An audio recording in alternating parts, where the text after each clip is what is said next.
বাংলাদেশের জাতীয় মসজিদ বাইতুল মুকাররম। মক্কার পবিত্র কাবাঘরের আদলে চারকোনা আকৃতিতে মসজিদটি নির্মাণ করা হয়েছে। এই মসজিদে একসঙ্গে 40,000 মুসল্লি নামাজ আদায় করতে পারেন। নান্দনিক এই মসজিদটির নকশা করেছেন পাকিস্তানের সিন্ধু প্রদেশের স্থপতি AH থারানি। বাংলাদেশের 10 টাকার নোটে বাইতুল মুকাররমের ছবি আছে। বর্তমানে দেশের জাতীয় মসজিদের মর্যাদা অর্জন করলেও বাইতুল মুকাররম নির্মাণ করা হয়েছিল একটি পারিবারিক মসজিদ হিসেবে। পাকিস্তান আমলে ঢাকার বড় শিল্প উদ্যোক্তা বাওয়ানি পরিবারের পক্ষ থেকে এই মসজিদ নির্মাণ করা হয়।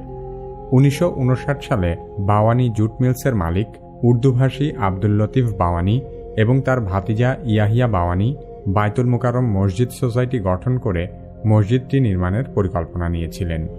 1960 সালের 27 জানুয়ারি আব্দুল লতিফ বাওয়ানি মসজিদ নির্মাণের ভিত্তিপ্রস্তর স্থাপন করেন। এর 2 বছর পর 1962 সালে মসজিদ নির্মাণের কাজ মোটামুটি শেষ হয়, তবে সম্পূর্ণ কাজ শেষ করতে 1968 সাল পর্যন্ত সময় লেগে যায়।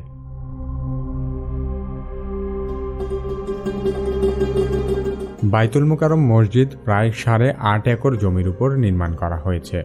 60-এর দশকের শুরুতে এই জায়গায় একটি বড় পুকুর ছিল, সেটি পল্টন পুকুর নামেও পরিচিত ছিল। পুকুরটি ভরাট করার পর মসজিদের নির্মাণ কাজ শুরু করা হয়েছিল। বাইতুল মুকাররম মসজিদটি নির্মিত হয়েছে পুরনো ঢাকা এবং নতুন ঢাকার মিলনস্থলে। এই মসজিদ নির্মাণের অনেক আগে থেকেই নতুন ঢাকার সীমানা বাড়তে থাকে, ফলে পুরনো ও নতুন দুই ঢাকার মানুষের কথা মাথায় রেখেই এই জায়গা নির্বাচন করা হয়েছিল। তৎকালীন সময়ে বাইতুল মুকাররমের ওই জায়গাটি নগরীর কেন্দ্রস্থল হিসেবেও বিবেচনা করা হতো। মসজিদের মূল ভবনটি 8 তলা, যা মাটি থেকে 99 ফুট উঁচু। 8 তলা এই মসজিদের নিচতলায় মার্কেট এবং গুদামঘর রয়েছে। মসজিদের উত্তর, দক্ষিণ এবং পূর্ব দিকে 3টি প্রবেশপথ রয়েছে। বাইতুল মুকাররম মসজিদটি প্রথমে 30,000 মানুষের নামাজ আদায়ের সুযোগ রেখে নির্মাণ করা হয়েছিল। পরবর্তীতে 2008 সালে সৌদি সরকারের অর্থায়নে মসজিদের সম্প্রসারণ করা হয়। এর ফলে এখন একসঙ্গে 40,000 মানুষ নামাজ আদায় করতে পারে।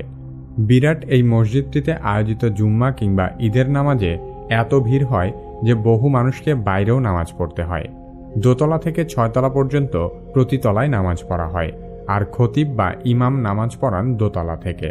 3 তলার উত্তর পাশে নারীদের নামাজ পড়ার ব্যবস্থা আছে, সেখানে একসঙ্গে 1500 নারী নামাজ আদায় করতে পারেন। রমজান মাসের শেষ 10 দিনে মধ্যরাতের পর তাহাজ্জুদ নামাজেরও জামাতের আয়োজন করা হয়। তাহাজ্জুদের নামাজেও অনেক মুসল্লি অংশ নেন। শুক্রবারে জুম্মার নামাজে বাইতুল মুকাররম মসজিদে উপচে পড়া ভিড় হয়, আর প্রতি ঈদে 5টি করে জামাত হয়। প্রতি জামাতেই হাজার হাজার মানুষ অংশগ্রহণ করে। ঈদের কয়েকটি জামাতে বাইতুল মুকাররমে লাখো মানুষ নামাজ আদায় করেন। প্রতিবছর পবিত্র রমজান মাসে নিয়মিত প্রায় 5,000 মানুষের ইফতারের আয়োজন করা হয়। এই ইফতার আয়োজনের অর্থায়ন করে Bangladesh Islamic foundation. Corona virus মহামারীর কারণে গত 2 বছর ইফতার আয়োজন বন্ধ রাখা হয়েছে। বাইতুল মুকাররম মসজিদের নকশা বা স্থাপত্য শৈলীর মাঝে ভিন্ন ধরনের আকর্ষণ রয়েছে, সে কারণে দেশি বিদেশি অনেক পর্যটক বাইতুল মুকাররম মসজিদ দেখতে আসে।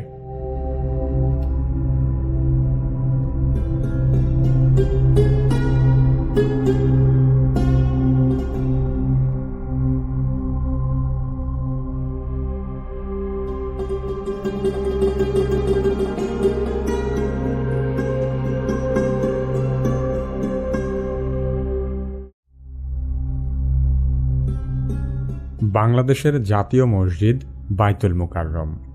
মক্কার পবিত্র কাবাঘরের আদলে